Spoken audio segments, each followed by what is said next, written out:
Warm greetings and welcome to this meditation session.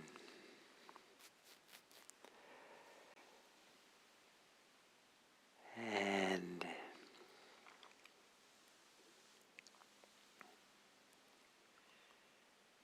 warm greetings. Oh, there we go. So one of the orientations of meditation practice is to learn how little we need to do, how little we have to think, plan, remember, intend, want, how little we have to fantasize and make things up in the mind, how little we have to orient ourselves around me, myself, and mind, and be oriented around the activity of conceit, the activity, the action of identification, defining ourselves and evaluating ourselves, judging ourselves, to discover how little we need actually to do to be alive, breathing happily, breathing contentedly. And we discover that there is a natural way that non-doing leads to peace and happiness, and that when we have the opposite of peace and happiness, it is because the mind is doing something. It's engaged in some kind of activity, judging, evaluating, comparing, remembering, expecting, or building itself, orienting itself around the action, the activity of selfing, me, myself, and mind.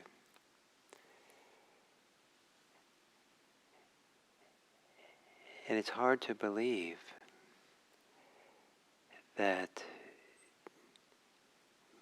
doing less and less is so wonderful.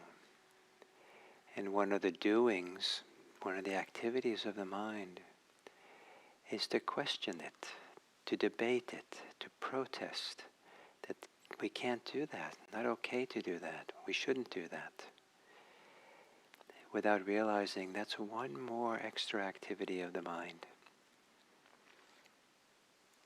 Even that the idea I can't do it is an activity of the mind that we don't have to do. We learn through meditation how to be alive, fully here, present.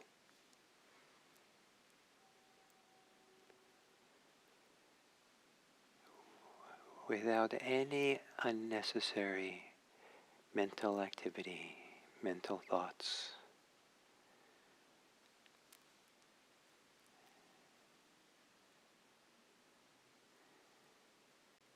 And part of the moving in this direction is two things: complementary guidelines, guideposts, support. One is that we feel, we sense in a deep way that there's something better than the mental activities. Maybe we experience a calm or a peace. We clearly see we lose that when we get involved in the obsessions, the thoughts, the reactions of the mind. And so to learn to leave that alone, to feel and sense, oh, this is extra, this is stressful. If I'm going to think the same way for 2 weeks, I'll be exhausted. The other is to start having a sense, a perception, a orientation towards the way that we can be aware that requires no effort on our part. we don't have to choose. We don't have to engage. There is a way of being aware that requires nothing of us except to allow it to be that way, except to put down the doings of the mind, quiet.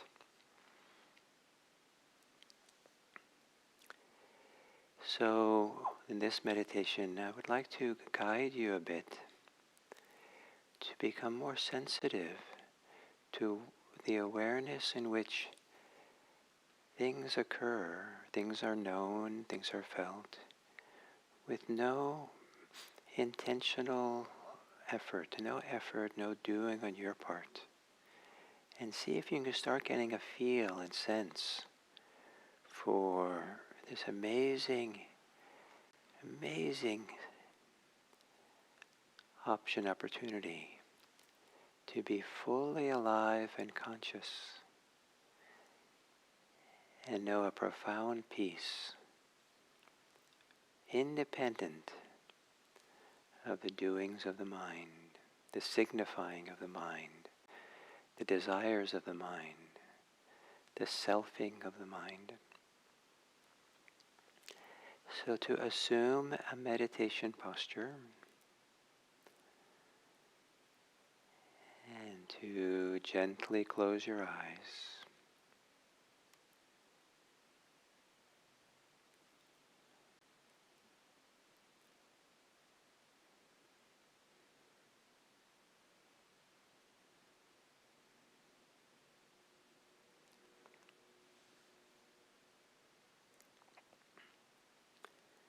And at first, just feel, sense, recognize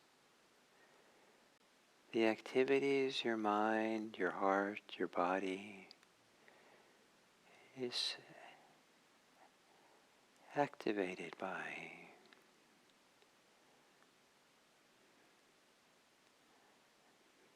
Agitation, concerns, preoccupations.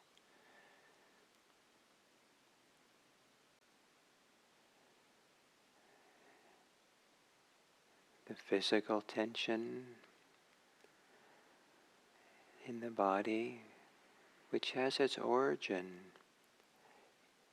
in the doings of the mind.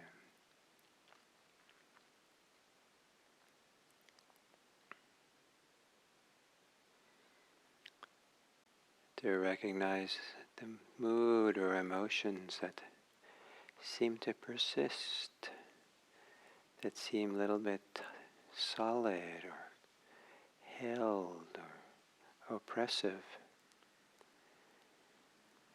They too originate in the minds, with the mind's activity, the doings.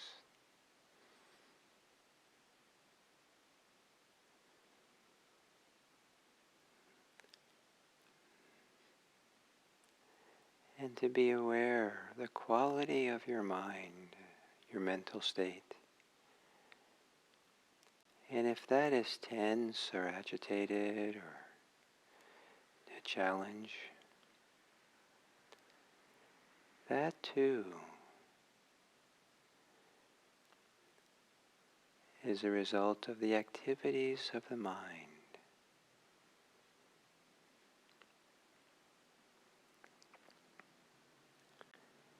Gently, slowly, consciously take a few fuller breaths in your torso. And on the exhale, relax your body.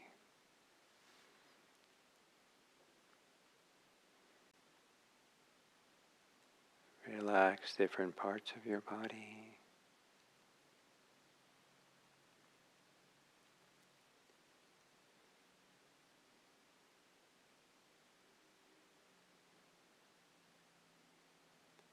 Soften your whole body.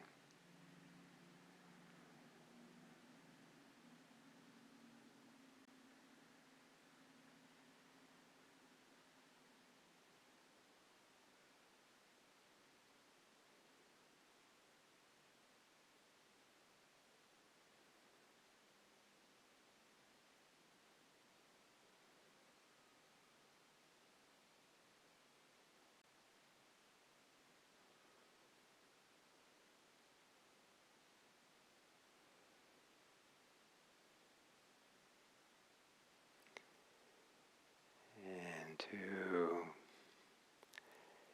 as you exhale, soften your emotional body.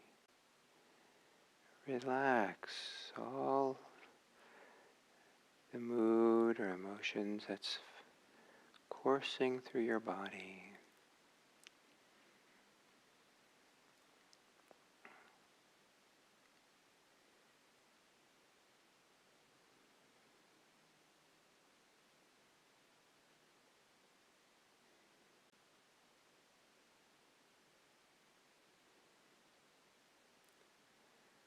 Allowing however you're feeling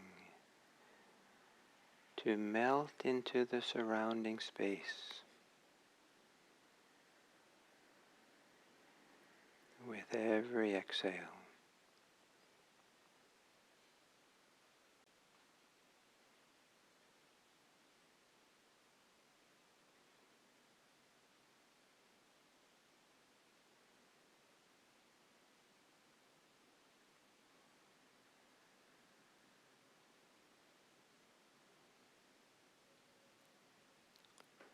And on the exhales,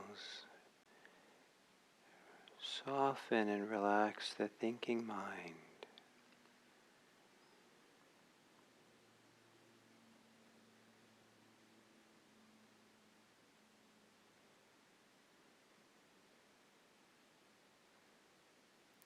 It might help to relax the forehead,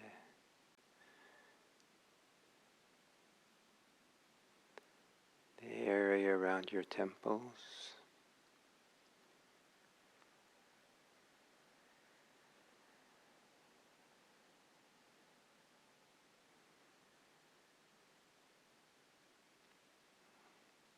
the whole face. If it faces subtly engaged together with thinking,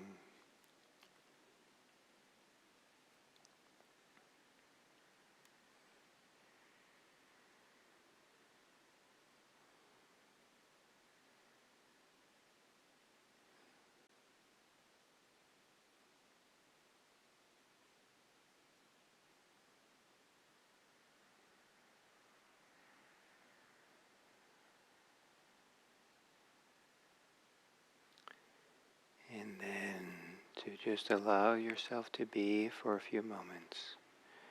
Nothing to do, nothing to be.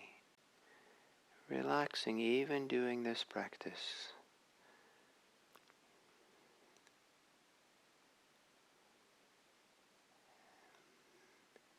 And in this space of doing nothing,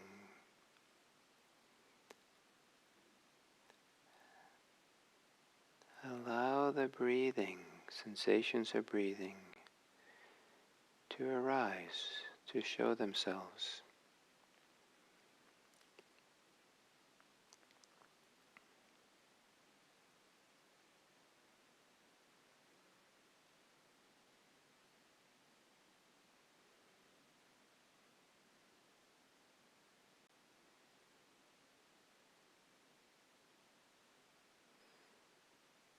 Experimenting with allowing the breath to appear instead of doing mindfulness.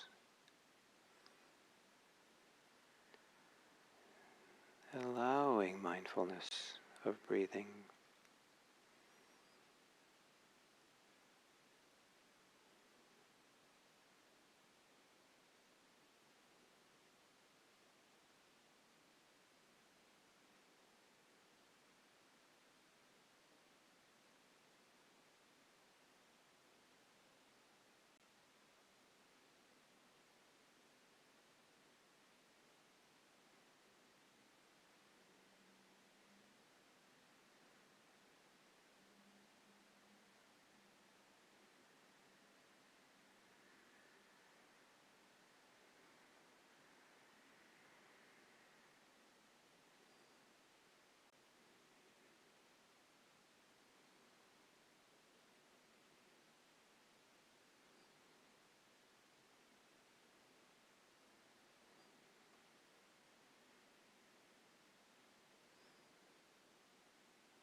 And as you're sitting here, now to notice what comes into awareness effortlessly. There's no effort on your part. There's not a choice you make or engagement, or you don't start the awareness of something that arises without effort. It might be some simple, ordinary sensation in the body, one that is maybe often there, but is so soft, so quiet. It's seldom known, but it arises in awareness quietly, effortlessly, maybe on the periphery.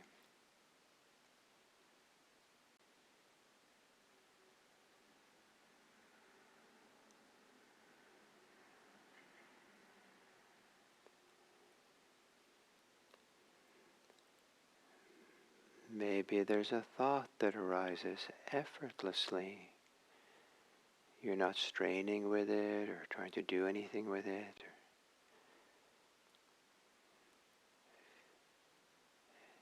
Recognize that effortless quality.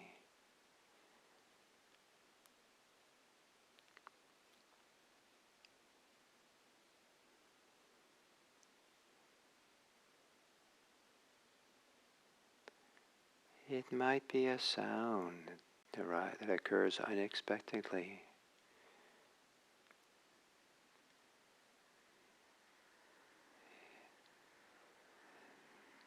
There's the hearing of the sound. In the first moment of that hearing, no effort on your part is required. It just arises, it's just there. After which, maybe almost immediately, there's a reaction. But for this exercise, stay close to keep recognizing what arises effortlessly.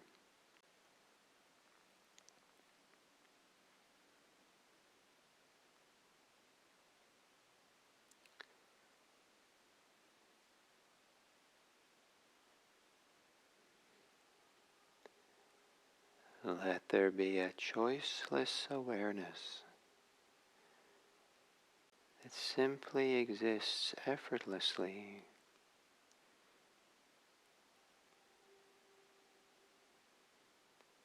So you can be in harmony with what arises effortlessly.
You might be making effort to be present, to be with your breathing. That's okay. but on the edges around where you make effort, beyond your efforting, notice the awareness, what arises in awareness, that does so without any planning, involvement, engagement on your part.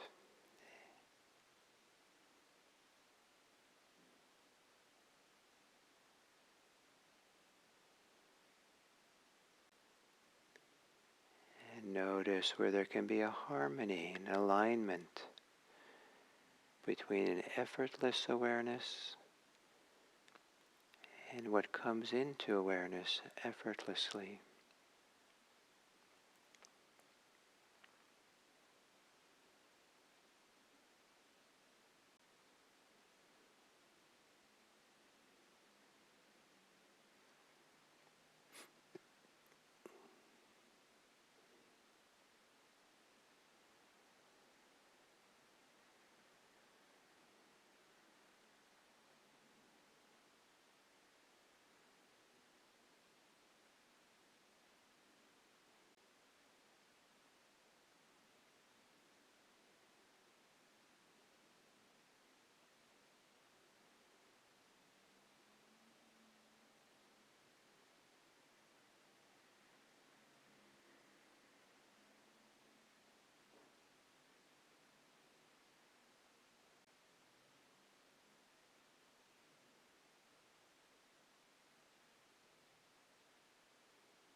Fixating the mind,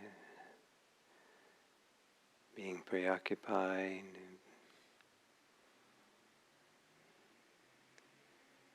is a doing, is a tension, is pressure.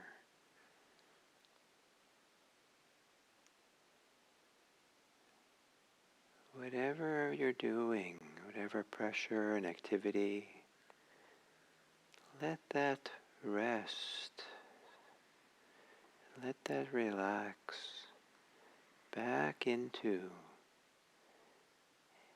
where there's no effort.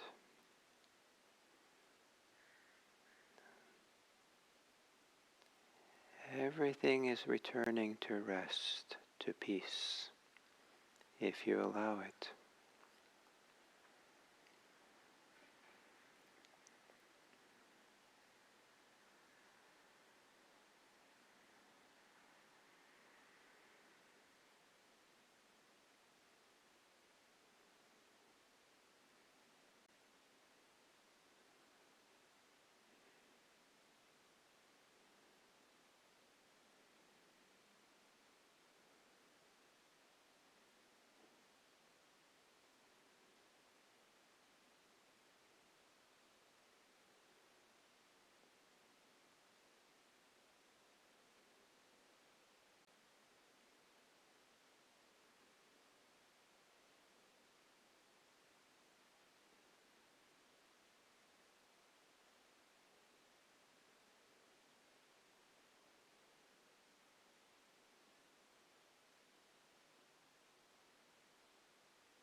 Being attuned to that part of awareness that operates without intention,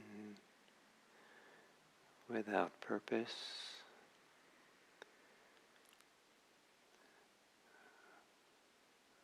without any activity, reactivity on your part.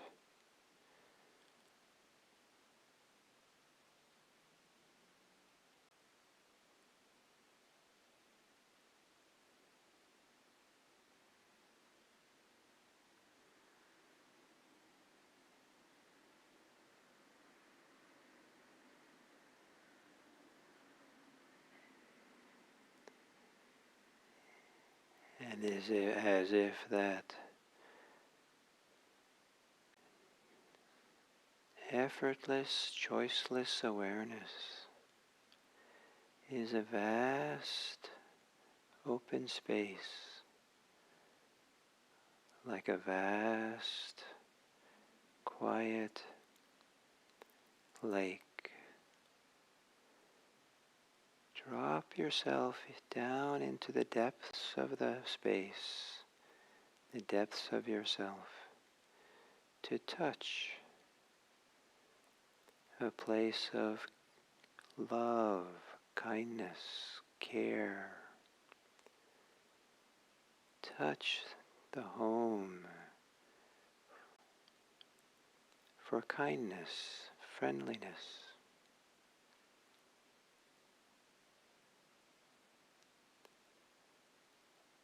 Feeling and sensing your capacity to have warm social emotions towards yourself, towards others, in a way that is aligned with the effortless awareness. Maybe it's quite subtle.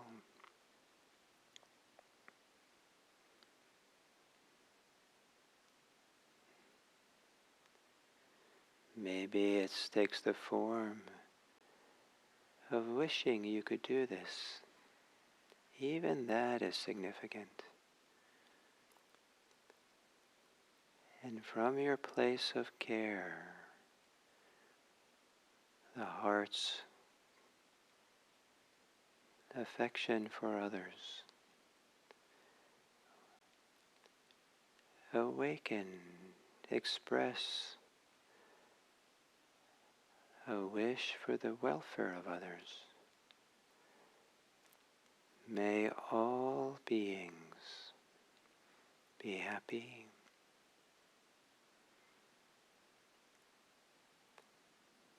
May all beings be safe.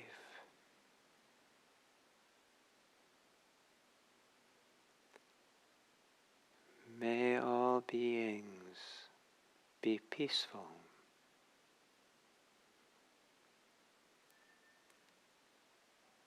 May all beings be free.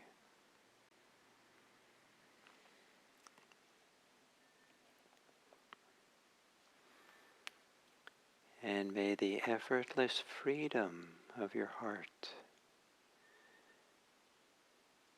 support an effortless generosity of care for all people.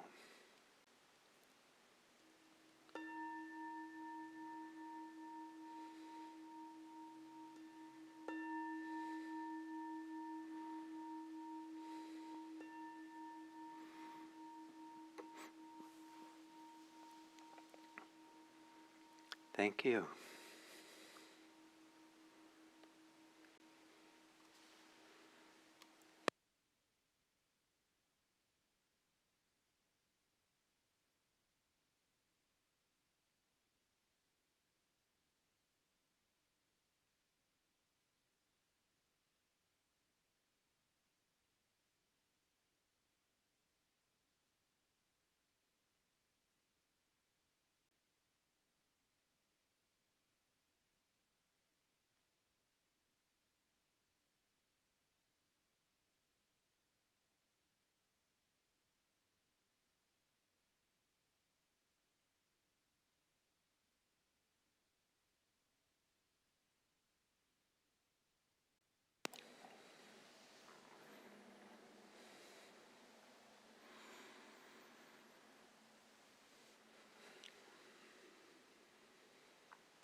So hello, and today I'll give the fifth and last talk on this topic of the three doors of liberation. And the first talk was the introduction. The next three were on each of the doors: the signless, the wishless, and emptiness. And today is kind of concluding. And it's considered these topics to be part of the depths of, or the deepest places of practice. And I've tried during the course of the week to offer you guided meditations that prepared you to understand these teachings. And in some way, there was a lot. I talked a lot more than usual in the guidance this week, but I hope that was served the purpose of somehow conveying something of these potentials we have that represents the three doors of liberation. And the word that's related to this vipassana practice and coming up to the doors of liberation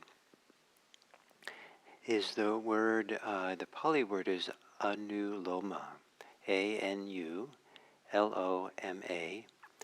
And loma means hair, and anu means with. So with the hair, and it's kind of like the English word with the grain.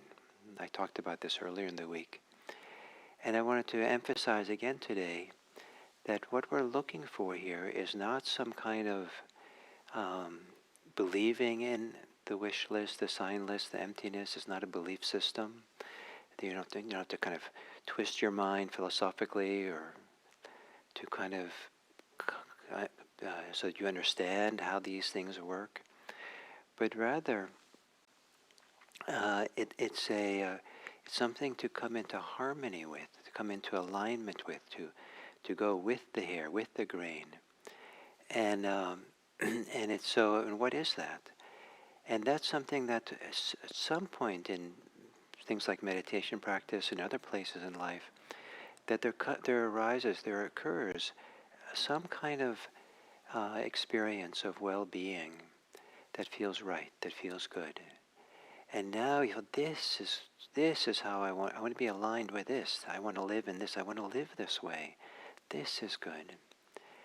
And generally, for that to happen, especially in meditation, it requires a deep relaxing, a deep quieting of the incessant chatter, the incessant wanting, the incessant signifying, judging, evaluating, everything that comes. So this is good, this is bad. That's a signification. That's signifying. That's there's assigning value, and then there's what is assigned, and that's not exactly in the objects of the world, but is what we project onto them. And so we're allowing, as part of the reason to quiet and relax in meditation, is not to have a nice calm feeling of stress reduction. The point is not to be calm.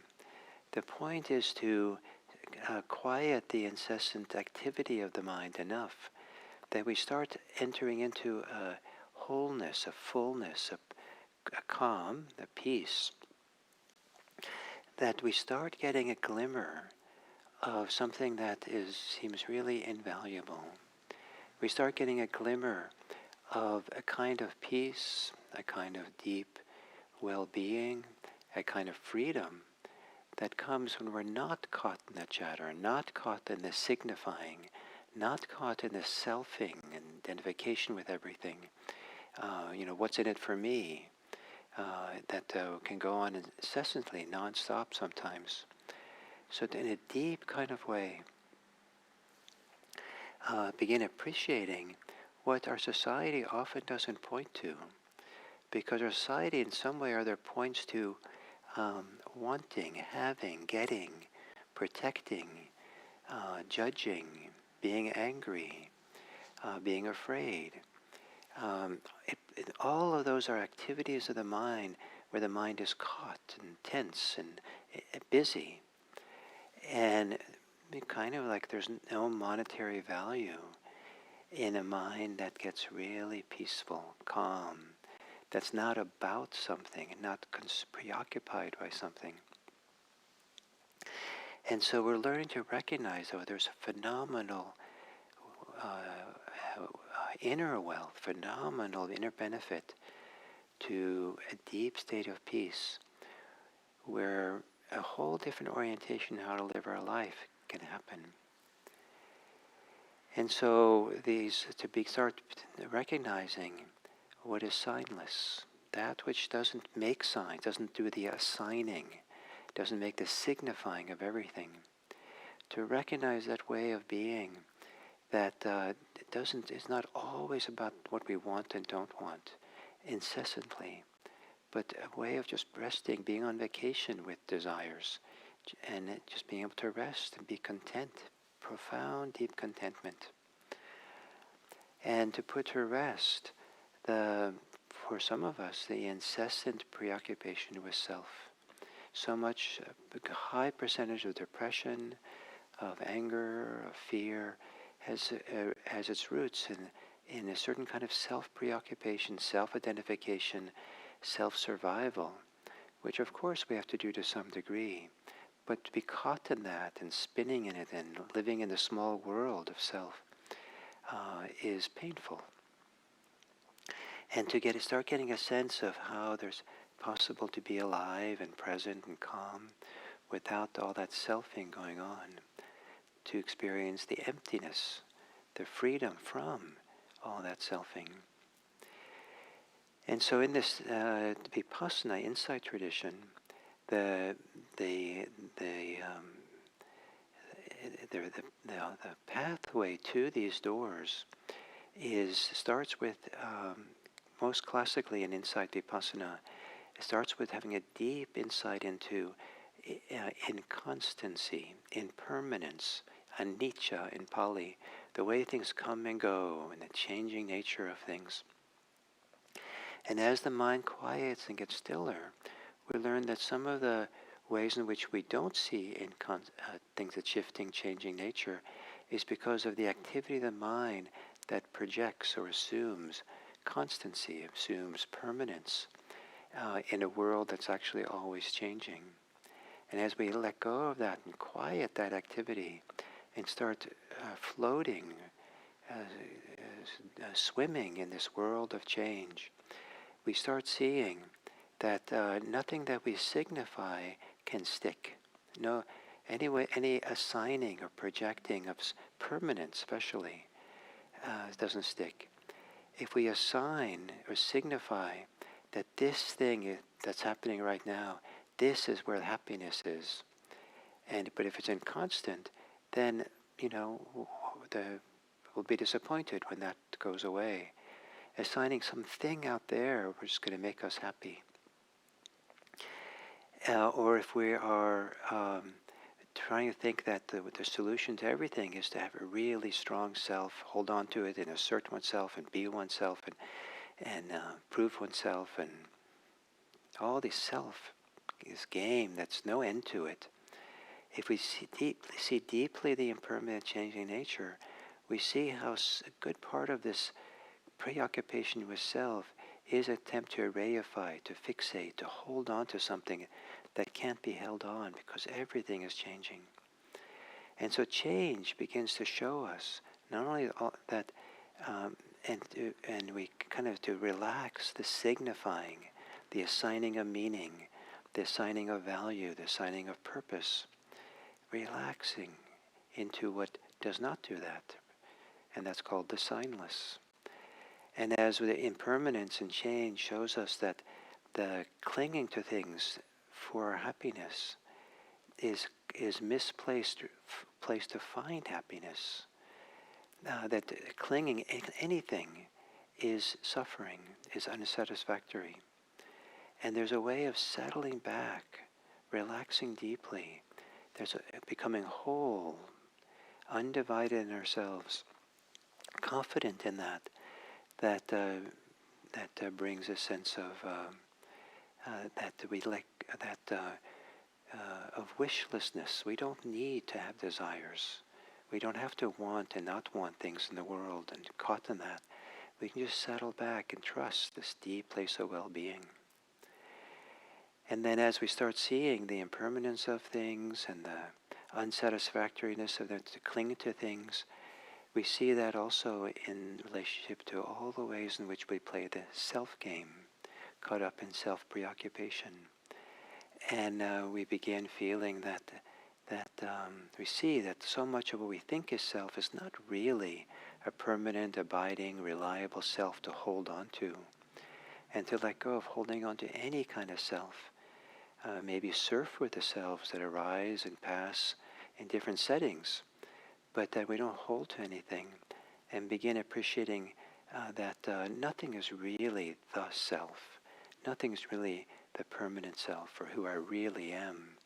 It's just a constantly shifting and changing kaleidoscope of different kind of selves in a certain kind of way over time. And then to be able to let go of all this selfing and appreciate that in the essence, in some very deep way, that nothing qualifies as the self. And we have a sense that everything then is absence of this self that's attributed to things, assigned to things, clung to in things. We relax that and we see the emptiness.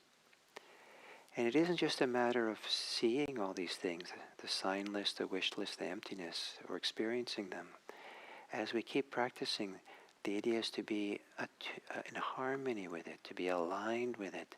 There's some kind of sweetness, there's some kind of wonderful feeling of delight and joy to be in a river, a nice peaceful river, and swim out in the middle of the river where there's a current and feel like the current picks you up and carries you gently along.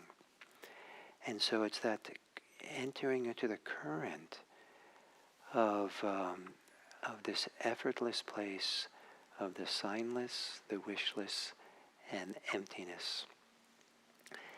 And when we allow, when we trust this current, when we trust this harmony, when we trust this way of being, then we create the conditions for, we kind of support the possibility that the last remnants of mistrust, the last remnants of ways in which we hold on, the last remnants of conceit have a chance to relax, let go, release, so that there's a release of all clinging, all attachment. And that is what that doors of liberation are, that final release into that world, that the wishless, the signless, the wishless, and emptiness lead to.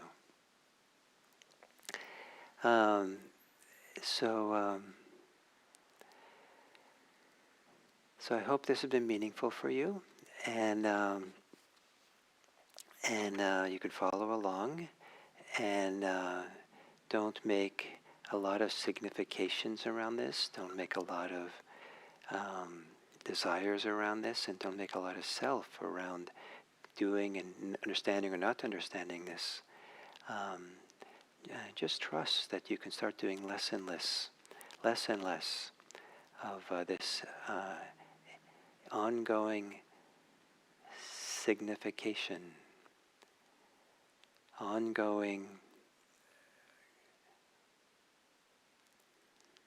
attachment to searching for happiness outside of oneself, and ongoing conceit and self-building that it's so common for many people.